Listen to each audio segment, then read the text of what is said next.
للمناخ.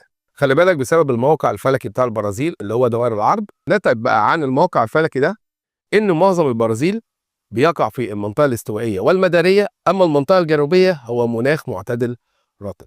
فقال لك ان المنطقه بتاعت حوض الامازون والساحل الساحلي الشمالي دي بيسودها المناخ الاستوائي اللي هو حراره طوال العام وامطار طوال العام. اما المنطقه اللي هي السهول الشرقيه وهضبه البرازيل دي مناخ مداري حار.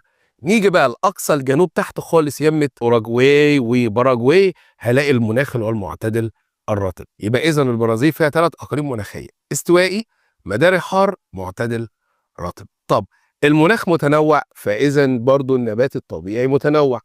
هلاقي هناك غابات استوائيه في حوض الامازون ويعتبر دي اكبر غابه هناك، وهلاقي حشائش السافانا فوق هضبة البرازيل، وهلاقي حشائش معتدلة موجودة في أطراف البرازيل الجنوبية. يبقى إذا النبات الطبيعي اللي هناك في غابات استوائية، حشائش سافانا، حشائش معتدلة.